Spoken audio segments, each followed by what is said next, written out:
Hello everyone, मेरा नाम है दीपांश पांडे और आप देख रहे हैं हमारा यूट्यूब चैनल स्टडी अप पन्ना। आज हम अपनी वन वर्ड सब्स्टिट्यूशन की सीरीज का अगला पार्ट पढ़ने आ रहे हैं। ये हमारा पार्ट 11th है। इसमें मैंने 21 वर्ड सब्स्टिट्यूशन लिए हैं जो बहुत ही इजी वे में हम लर्न करेंगे। तो चलिए शुरू करते हैं। हमारा फर्स्ट है अ बाईसाइकिल फॉर 2 और मोर पीपल। दो या दो से अधिक लोगों की जो साइकिल होती है चलाने की, उसको क्या बोलते हैं? उसको बोलते हैं हम टेंडम।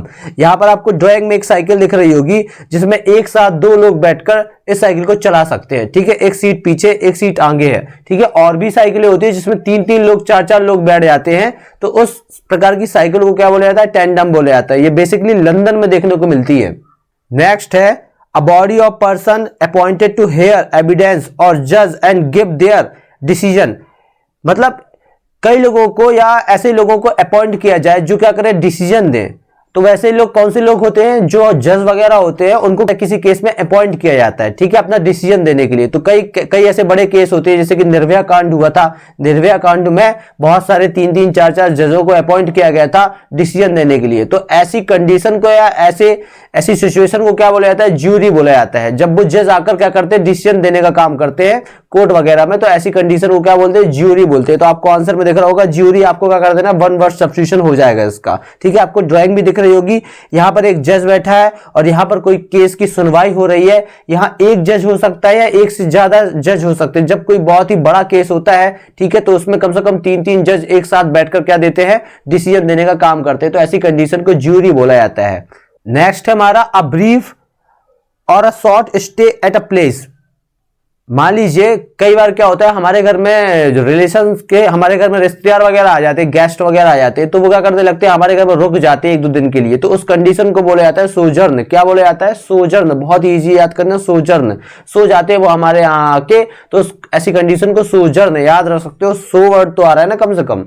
नेक्स्ट है हमारा a broad road bordered with trees. एक ऐसी रोड जो अपने आप में चौड़ी हो और मतलब अगल बगल क्या लगे हो? चौड़े चौड़े पेड़ लगे हो। तो ऐसी रोड को बोला जाता है बुलेवार्ड रोड या बुलेवार्ड बोल सकते हो आप वन वर्ड सब्स्टिट्यूशन में इजीली। ये देख ही पा रहे होगे आप ड्राइंग में, एक चौड़ी रोड है और इसमें मतलब दोनों साइड क्या लगे हैं? चौड़े चौड़े पेड़ लगे हैं। तो इस रोड को बुलेवार्ड रोड बोला जाता है। बहुत ईजी है, आसानी से आप ड्राइंग में समझ सकते हो इसको। नेक्स्ट है हमारा a building in which aircraft are housed. जहां एक ऐसी बिल्डिंग जहां एयरक्राफ्ट, जो एरोप्लेन वगैरह होती है या समझ लो आप जो हेलीकॉप्टर वगैरह होते हैं, उनके रखने की जगह को बोला जाता है हैंगर।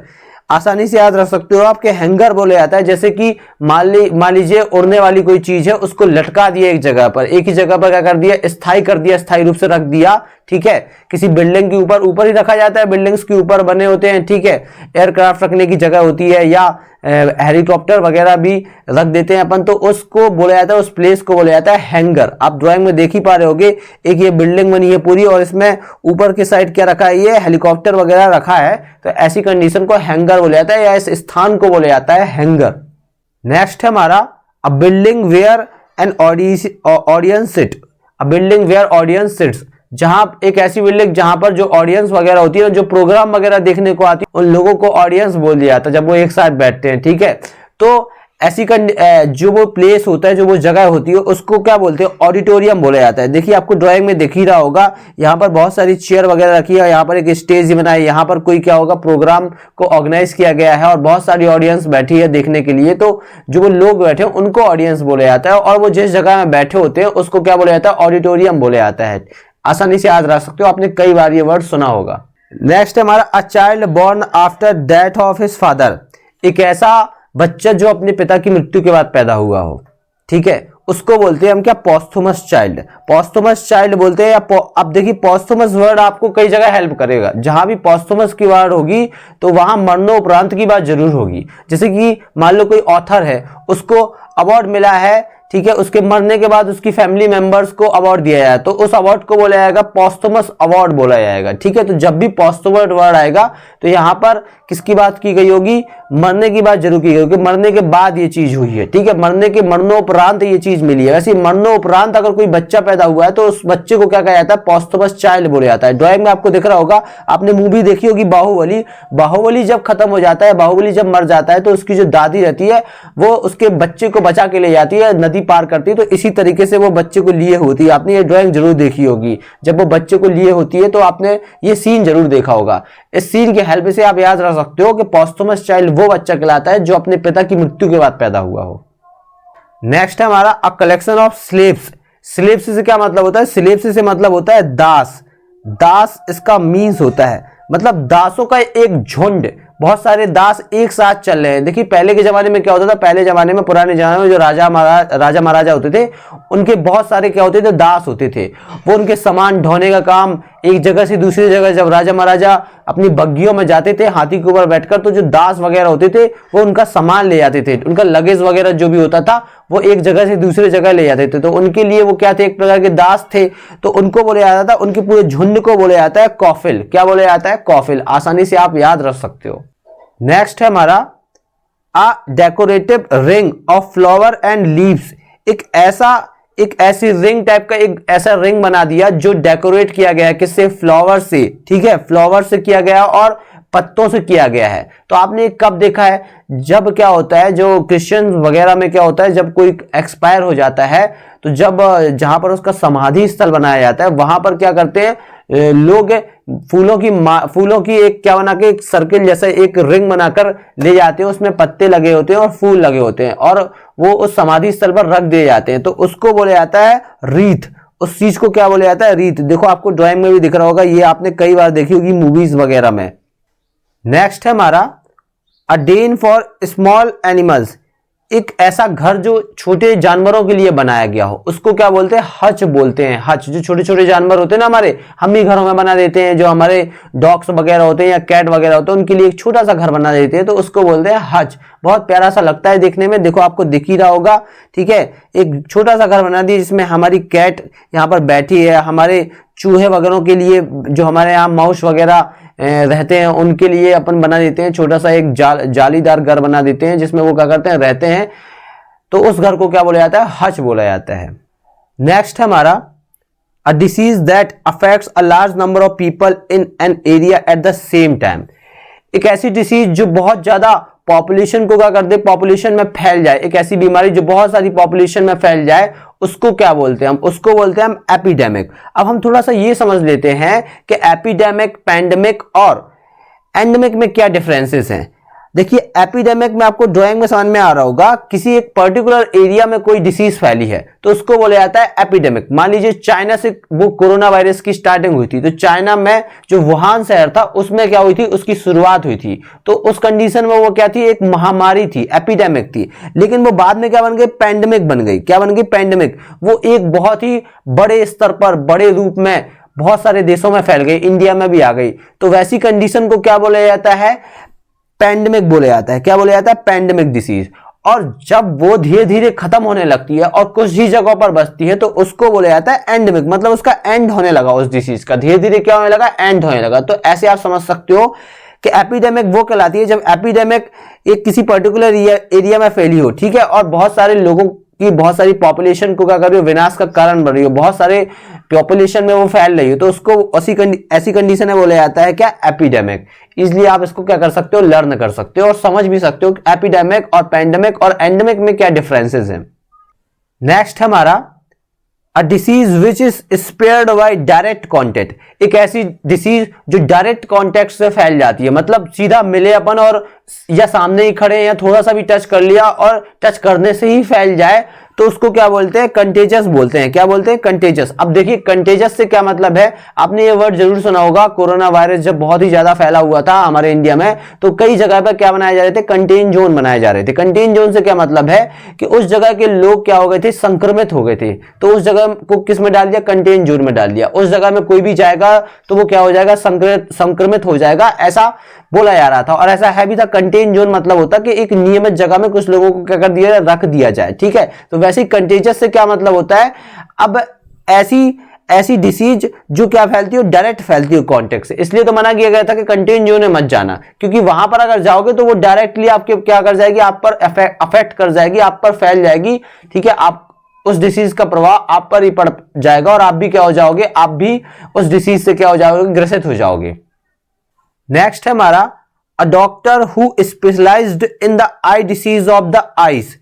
एक ऐसा डॉक्टर जो क्या है कि आंखों के रोगों का विशेषज्ञ है। वो बिल्कुल क्या करता है, सब कुछ जानता है, आंखों के हर इलाज के बारे में या हर रोग के बारे में जानता है, तो उसको क्या बोला जाता है, ऑप्थेल्मोलॉजिस्ट बोला जाता है। ठीक है, लॉजिस्ट वर्ड का मतलब ही होता है विशेषज्ञ। क्या होता है लॉजिस्ट वर्ड का मतलब, विशेषज्ञ होता है। ठीक है, तो आप याद रखना, जब भी लॉजिस्ट आएगा तो किसी न किसी सब्जेक्ट में या किसी न किसी चीज में विशेषज्ञ की बात जरूर की गई होगी। ठीक है, नेक्स्ट है हमारा a doctor who treats children, एक ऐसा डॉक्टर जो बच्चों को ट्रीट करता है। देखिए आपको एक डॉक्टर दिख रहा होगा जो बच्चों का इलाज कर रहा है, तो उसको हिंदी में क्या बोला जाता है, बाल रोग विशेषज्ञ। ठीक है, या बाल चिकित्सक बोला जाता है। लेकिन इंग्लिश में या वन वर्ड सब्स्टिट्यूशन में क्या बोला जाता है, वन वर्ड सब्स्टिट्यूशन बोला जाता है पीडियोट्रिशियन बोलते हैं उसको। बहुत इजीली है, पीडियोट्रिशियन जो बाल रोग विशेषज्ञ होता है, अपन को याद कर लेना है कि बाल रोग विशेषज्ञ को पीडियोट्रिशियन बोलते हैं। ठीक है, देखिए आपको ड्राइंग में समझ में आ ही रहा होगा कि यहाँ पर एक बच्चा है और उसको क्या कर रहा है, एक डॉक्टर देख रहा है, तो इसका मतलब ये अपने आप में जो डॉक्टर है वो क्या है, बाल रोग विशेषज्ञ है। नेक्स्ट है हमारा अ ड्रामेटिक परफॉर्मेंस, मतलब जब मास्क पहन के क्या किया जाए, लोगों को एंटरटेन किया जाए। ठीक है, एक ड्रामा वगैरह किया जाए तो उसको क्या बोलते हैं, मास्क बोला जाता है। ठीक है, देखो आपको मास्क वगैरह दिख ही रहा होगा, एक लेडी यहाँ पे लगाए हुए है, तो ये अपने यहाँ तो चलन नहीं है, लेकिन बाहर अभी विदेशों में आज भी क्या होता है, ये चलन है। कभी भी शो होते हैं तो मास्क पहनकर कुछ लेडीज या कुछ वुमेन या कुछ मैन वगैरह, क्या पर्सन्स वगैरह आ जाते हैं डांस करने के लिए और परफॉर्म करते हैं स्टेज पर, तो क्या क्या कहते हैं उसको, मास्क कहते हैं। इजिली आप लर्न कर सकते हो। नेक्स्ट है हमारा अ ड्राइंग ऑन ट्रांसपेरेंट पेपर, एक ऐसी ड्राइंग बनाना जो एकदम ऐसे पेपर पर बनी हो जो क्या हो, ट्रांसपेरेंट हो, जिसके आर पार देखा जा सके, उसको क्या बोला जाता है, ट्रांसपेरेंसी बोला जाता है। इजिली याद कर सकते हो कि ऐसी ड्राइंग जो क्या हो, किसी एक ऐसे पेपर पर बनाई गई हो या किसी एक ऐसे ऑब्जेक्ट पर बनाई गई हो जिसके आर पार देखा जा सके, उसको क्या बोलते हैं हम, ट्रांसपेरेंसी बोलते हैं। ठीक है, ट्रांसपेरेंट क्या कहलाता है, जिसके आर पार देखा जा सके वही तो ट्रांसपेरेंट वस्तु है। वैसे ट्रांसपेरेंसी मतलब क्या है, एक ऐसी ड्राइंग जो किसी ऐसे पेपर पर बनाई जाए जिसके आर पार क्या किया जा सके, देखा जा सके। इजिली लर्न कर सकते हो आप। नेक्स्ट है हमारा a figure of speech by which a thing is spoken of as being that which is only symbol, एक स्पीच, फिगर ऑफ स्पीच से क्या मतलब होता है, जो सुंदरता को बढ़ा दे या उपमा देना, किसी चीज का किसी चीज से क्या करना, कंपैरिजन करना। देखिए आपको यहाँ पे दिख ही रहा होगा, यहाँ सिमिली से क्या मीन्स है, सिमिली से क्या मतलब है, सिमिली से मतलब है यहाँ पे a comparison of two things by using two words like और एज, मतलब लाइक लगाकर और एज लगाकर दो चीजों का कंपैरिजन करना। ठीक है, जैसे कि या किसी चीज का किसी चीज से कंपैरिजन करना, जैसे मैंने बोला as tall as a giraffe. ठीक है, आप क्या हो, you are as tall as a giraffe, तुम जिराफ के जैसे क्या हो, लंबे हो। तो यहां पर क्या दी जा रही है, जिराफ, मतलब तुम्हारी तुलना किससे की जा रही है, जिराफ से की जा रही है। जिराफ एक प्रकार से उपमा के रूप में यूज हो रहा है। उपमा को क्या बोलते हैं इंग्लिश में, उपमा को बोलते हैं सिमिली। तो सिमिली से मतलब क्या है, क्या करना, किसी चीज की तो तुलना कर देना किसी दूसरी चीज से, तो इस चीज को बोला जाता है सिमिली। हिंदी में उपमा बोलते हैं और इंग्लिश में क्या बोलते हैं, सिमिली। नेक्स्ट है हमारा a fixed orbit in space in relation to earth, एक ऐसा सैटेलाइट जो हमारे अर्थ के ऊपर फिक्स्ड ऑर्बिट के रूप में क्या किया गया हो, फिक्स किया गया हो, जो क्या करता है, चारों तरफ घूम रहा है हमारे अर्थ के, और वो पूरी बहुत सारी जानकारियां दे रहा है। ठीक है, हमें अर्थ में बहुत सारी इंफॉर्मेशन दे रहा है, जैसे कि मौसम से संबंधित या तूफान वगैरह जब आ जाते हैं, स्टॉर्म वगैरह आ जाते हैं, तो उनसे संबंधित जानकारियों जो हमें मिल जाती हैं पहले से ही, ये हमारे सैटेलाइट ही हमें देते हैं। तो एक ऐसा ऑर्बिट जो क्या कर रहा है, एक ऐसा सैटेलाइट जो घूम रहा है एक फिक्स्ड ऑर्बिट में अर्थ के ऊपर, तो उसको क्या बोलते हैं हम, जियो स्टेशनरी ऑर्बिट या जियो स्टेशनरी बोलते हैं। इसलिए आप लर्न कर सकते हो, आपको ड्राइंग में दिख ही रहा होगा। देखिए यहाँ पर एक जियो स्टेशनरी ऑर्बिट क्या कर रहा है, एक सैटेलाइट जो है वो घूम रहा है एक ऑर्बिट में अर्थ के ऊपर, तो इस चीज को, इस सैटेलाइट को बोला जाता है जियो स्टेशनरी ऑर्बिट, या इस पूरे परिक्रमण को क्या बोला जाता है, जियो स्टेशनरी ऑर्बिट। नेक्स्ट है हमारा a former student of a school, college और यूनिवर्सिटी, एक फॉर्मर स्टूडेंट जो कि पास आउट हो गया है स्कूल से या कॉलेज से, ठीक है, या यूनिवर्सिटी से, अब वो क्या कर रहा है, आता जाता रहता है। ठीक है, तो ऐसे स्टूडेंट को या ऐसे स्टूडेंट को बोलते हैं हम पूर्व छात्र। ठीक है, जो क्या है पास आउट वगैरह हो जाते हैं। देखिए इसको वन वर्ड सब्स्टिट्यूशन बोला जाता है अल्यूमिनस, क्या बोलते हैं हम, अल्यूमिनस। इजीली याद कर सकते हो आप। नेक्स्ट है हमारा अ फोर फुटेड एनिमल, अ फोर फुटेड एनिमल से मतलब है चार पैर वाले एनिमल, उनको क्या बोला जाता है, चार पैर वाले एनिमल को एक साथ अगर बोल रहा हूं वन वर्ड सब्स्टिट्यूशन में तो बोलते हैं क्वाड्रुपेट। क्या बोलते हैं? क्वाड्रुपेट। इजीली याद रख सकते हो, जिसके 4 पैर हो ऐसे जानवरों को क्या बोला जाता है? क्वाड्रुपेट एनिमल्स बोला जाता है। तो ये थे हमारे 21 वर्ड सब्स्टिट्यूशन जो हमने बहुत ही इजी वे में लर्न किए। अब अगर आपको हमारी ये वीडियो पसंद आई है तो वीडियो में लाइक कमेंट करके जरूर बताएं, और अगर आप हमारे टेलीग्राम पेज से जुड़ना चाहते हैं तो आप टेलीग्राम पे जाकर स्टडी हब पन्ना सर्च कर सकते हैं, और डिस्क्रिप्शन में मैंने लिंक भी दिए, तो डिस्क्रिप्शन में जाकर भी आप क्या पहुंच सकते हैं, सीधे डायरेक्ट ही टेलीग्राम चैनल पर पहुंच सकते हैं और टेलीग्राम चैनल को सब्सक्राइब कर सकते हैं। इस वीडियो की जो भी पीडीएफ वगैरह है, इस वीडियो में जो भी पढ़ा गया वो आपको वहां प्रोवाइड करा दिया जाएगा। आप हमारे फेसबुक पेज से भी जुड़ सकते हैं। फेसबुक में भी आपको जाकर सिर्फ यही सर्च करना है, स्टडी हब पन्ना 7415, और आप हमारे इंस्टाग्राम, टेलीग्राम और फेसबुक पेज से जुड़ सकते हैं। नीचे आपको यहाँ पर लिंक दी है मैंने, अब वहां पर आपको बहुत सारा स्टडी का मटेरियल प्रोवाइड कराया जाएगा। जो भी आपको यहाँ मिल रहा है वीडियो में, उसकी पीडीएफ वगैरह आपको टेलीग्राम पेज पर मिल जाएगी। तो फिर मिलते हैं नेक्स्ट वीडियो में, तब तक के लिए बाय बाय, टेक केयर।